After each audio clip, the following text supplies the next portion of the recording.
శ్రీకాంత్, పరిమళ ఇద్దరూ పెళ్లి చేసుకోవాలని నిర్ణయం తీసుకొని వాళ్ళిద్దరైతే గుడికి వచ్చేస్తారు. గుడికి రాగానే తన ఫ్రెండ్స్‌తో వాళ్ళైతే రెడీ అయిపోతారు. ఇంకా పెళ్లి కూతురు, పెళ్లి కొడుకు బట్టలల్లో రెడీ అయ్యి ఇంక పెళ్లి చేసుకోవడం కోసం వచ్చి కూర్చుంటారు. అక్కడ పంతులు గారైతే అప్పటికే అన్నీ సిద్ధం చేసి పెడతారు. ఇంకా పరిమళ, శ్రీకాంత్ ఇద్దరూ కూర్చొని ఒకరి ముఖం ఒకరు చూసుకుంటూ ఉంటారు. శ్రీకాంత్ అయితే ఇక మనిద్దరికీ పెళ్లి అయిపోతుంది అన్నట్లుగా తన వైపైతే చూస్తూ ఉండిపోతాడు. ఇంకా పరిమళ కూడా అంతే, చాలా హ్యాపీగా నేను నచ్చిన వాడిని పెళ్లి చేసుకుంటున్నాను అనుకుంటూ ఉంటుంది. అదే గుడికి వచ్చిన గంగ కింద ఉండి ప్రదక్షిణలైతే చేస్తూ ఉంటుంది. వీరిద్దరూ పైన అయితే పెళ్లి చేసుకుంటూ ఉంటారు. ఇంకా వీళ్ళిద్దరూ ఎవరు మన పెళ్లి ఆపరులే అన్నంత రేంజ్‌లో వాళ్ళైతే ఆ విధంగా పెళ్లి అయితే జరిపించుకుంటూ ఉంటారు. కానీ పరిమళ ఒకవైపు టెన్షన్ పడుతూనే ఉంటుంది. అప్పుడు శ్రీకాంత్ ఉండి నీకు నేనున్నాను, టెన్షన్ పడకు అని చెప్పేసి ధైర్యం చెబుతూ ఉంటాడు. ఓకే అన్నట్లుగా తనైతే తల ఊపుతూ ఉంటుంది. ఇంకా పంతులు గారు తొందరగా తాళి కట్టించండి అని చెప్పి శ్రీకాంత్ అంటూ ఉంటాడు. వెంటనే పంతులు గారైతే తాళి తీసి కట్టడం కోసం ఇస్తూ ఉంటాడు.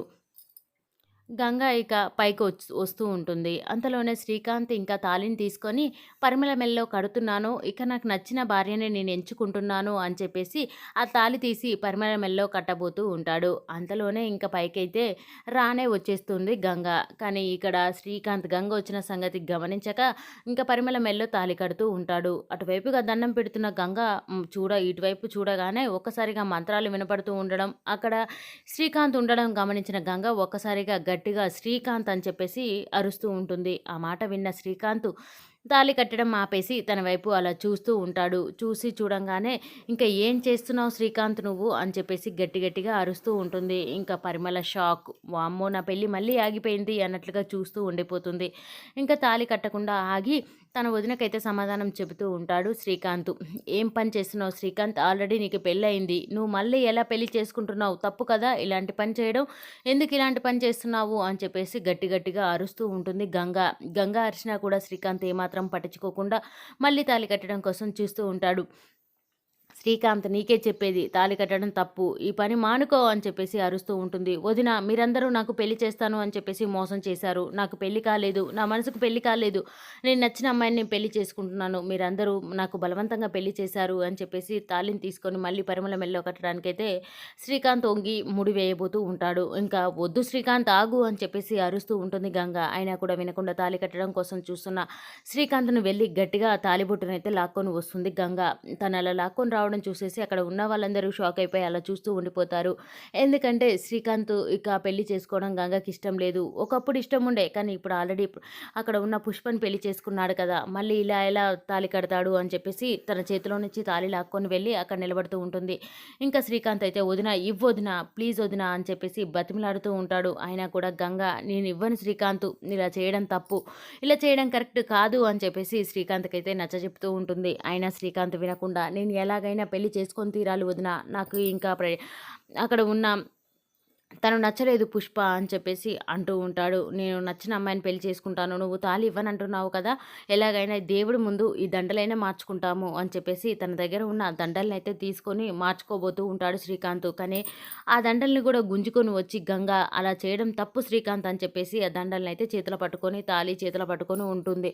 ఇక అంతలోనే కరెక్ట్ టైంకి అయితే పుష్ప చెంగయ్యని తీసుకొని అక్కడికి వచ్చేస్తూ ఉంటుంది. వచ్చి రాగానే, మామగారు చూసారా గంగ ఎలా పెళ్లి చేస్తుందో, తాళిబొట్టు ఇంకా దండలు తనే స్వయంగా వాళ్ళకిచ్చి పెళ్లి చేస్తూ ఉంటుంది అని చెప్పేసి చెబుతూ ఉంటుంది. అది చూసిన చెంగయ్య నిజంగానే అనుకుంటాడు. కానీ గంగ అక్కడ పెళ్లి ఆపడం కోసం వచ్చిందన్న సంగతి మర్చిపోయి గంగ మీద ఎనలేని కోపాన్ని పెంచుకుంటూ ఉంటాడు చెంగయ్య. ఇక్కడ పుష్ప లేనిపోని మాటలు చెప్పేసి ఇంకా కావాలనే గంగ ఇక్కడికి వచ్చేసి పెళ్లి చేస్తుంది మామగారు అని చెప్పి చెబుతూ ఉంటుంది. ఇంకా శ్రీకాంత్ ఉండి, వదిన ఒకసారి ఇవి ఇలా ఇవ్వు వదిన, ప్లీజ్ వదిన అని చెప్పేసి అంటూ ఉంటాడు. అంతలోనే ఇక్కడ చెంగయ్య ఆ మాట విని గట్టిగా అరుస్తూ ఉంటాడు, ఒరేయ్ శ్రీకాంత్ అని చెప్పి అనగానే ఇంకా వెంటనే షాక్ అయిపోయి అలా చూసేసరికి వాళ్ళ నాన్నగారు. ఇంకా శ్రీకాంత్కి అయితే ఇక ఎనలేని భయం అవుతూ ఉంటుంది. ఎందుకంటే వామ్మో, మా నాన్నగారు వచ్చారు అంతే, ఇక నా పని అయిపోయింది అని చెప్పేసి పరిమళ కూడా షాక్తో అలా చూస్తూ ఉండిపోతుంది.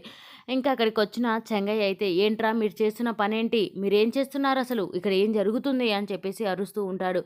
ఇంకా గంగ అయితే, అది మామగారు నేను ఇక్కడికి అనగానే గంగని అసలు మాట్లాడనీయకుండా చెంగయ్య అరుస్తూ ఉంటాడు. మామగారు నేను కొంచెం పనుండి ఇటువైపుగా వచ్చేసరికి అని చెప్పేసి చెప్తూ ఉంటుంది. "నువ్వు మాట్లాడకు. నువ్వు దగ్గరుండి పెళ్లి చేస్తున్నావు. అసలు నువ్వు చేసేది ఏంటి? నీకు అర్థమవుతుందా? నీ తల్లిదండ్రులకు నీకు ఏం సంస్కారం నేర్పించారు?" అని చెప్పేసి బాగా తిడుతూ ఉంటాడు చెంగయ్య గంగని. పుష్ప మాత్రం ఇక్కడ ఇంకా తను బాగా ఇరికించాను అన్నట్లుగా హ్యాపీగా ఫీల్ అవుతూ ఉంటుంది. "ఒరేయ్! మీరు చేస్తున్న పనేంట్రా? ఏం చేస్తున్నారు మీరసలు?" అని చెప్పేసి అరుస్తూ ఉంటాడు చెంగయ్య. "నువ్వు అలా చేయడం తప్పు కదా! అక్కడ పెళ్లి చేసుకున్నావు. ఆ పిల్ల పరిస్థితి ఏంటి? ఏం కావాలని ఇలా పెళ్లి చేస్తున్నావు నువ్వు?" అని చెప్పేసి గంగని మళ్ళీ తిడుతూ ఉంటాడు. "అది మామగారు నేను అనుకోకుండా" అని చెప్పేసి అనగానే తనని మాట్లాడనీయకుండా నోట్లో నుంచి మాట రాకుండా "నువ్వు నోరు మూయి. అసలు నువ్వు చేస్తుంది ఇదేనా? ఆ పిల్ల గతి ఏం కావాలని మళ్ళీ ఈ పిల్లని పెళ్లి చేసుకుంటున్నావు? ఆ పిల్ల ఎటు పోవాలని?" అని చెప్పేసి అనగానే అమాయకంగా చూస్తూ ఉంటుంది పుష్ప ఏమీ తెలియని దానిలా. ఇంకా చెంగయ్య ఉండి "ఏమమ్మా నువ్వు పెళ్ళైన వాడిని మళ్ళీ పెళ్లి చేసుకోవాలని ఎలా అనుకుంటున్నావు? నీ మనసులో అలా ఎలా ఎలా ఉంటాడు? ఇంకా పెళ్ళైపోయింది. జరిగిపోయింది ఏదో జరిగిపోయింది అని చెప్పేసి వదిలేయొచ్చు కదా! ఇంకొకసారి మా శ్రీకాంత్‌ని తలుచుకోవడం గానీ, మా శ్రీకాంత్‌ని కలుసుకోవడం కానీ చేశావంటే మర్యాదగా ఉండదు చెప్తున్నాను" అని చెప్పేసి ఇంకా పరిమళని కూడా తిడుతూ ఉంటాడు చెంగయ్య. పరిమళ మాత్రం అలా చూస్తూ ఉండిపోతుంది. "ఏంటి చూస్తున్నావేంటి? ఇంకా ఇలాంటివన్నీ నా దగ్గర పప్పులు ఉడకవు" అని చెప్పేసి బాగా తిడుతూ ఉంటాడు. "ఇలాంటివి ఏదైనా చేశావు అని తెలిసిందే అనుకో, ఇంకొకసారి జైల్లో పెట్టిస్తాను ఏమనుకుంటున్నావు" అని చెప్పి చెంగయ్య అంటూ ఉంటాడు. ఆ మాట విన్న శ్రీకాంత్ అయితే షాక్ అయిపోయి "నాన్న ఏంటి?" అని చెప్పేసి అంటూ ఉంటాడు. "ఏంట్రా మాట్లాడుతున్నావు?" అని చెప్పేసి చెంగయ్య అయితే ఇంకా తన కొడుకు చెంప చెల్లుమనిపిస్తాడు. ఇంకా అంతటితో ఈరోజైతే ఆ సీరియల్ ముగుస్తూ ఉంటుంది. మరి శ్రీకాంత్, పరిమళ ఇద్దరు విడిపోతారా? ఇంకా ఏదేమైనా శ్రీకాంత్ పుష్పతోనే కాపురం చేయాల్సిందేనా? తనకిష్టం లేని కాపురం ఎన్ని రోజులు చేస్తాడు? మరి ఇంట్లో నుంచి పారిపోతాడా? ఉంటాడా? అనేది తెలుసుకోవాలంటే మన ఛానల్ అయితే సబ్స్క్రైబ్ చేసుకోండి ఫ్రెండ్స్. అలాగే గంగని ఇంకా చెంగయ్య ఎప్పుడు అర్థం చేసుకుంటాడు? మొత్తానికి అక్కడ పెళ్లి జరగకుండా ఆపింది గంగే. కానీ ఆ విషయం తెలుసుకోకుండా గంగ మీద అరుస్తున్నాడు కదా చెంగయ్య. మరి చెంగయ్యకి ఆ విషయం ఎవరు చెప్తారు? ఎలా చెప్తారని తెలుసుకోవాలంటే మన ఛానల్ అయితే సబ్స్క్రైబ్ చేసుకోండి friends. Please do subscribe. Thank you for watching friends.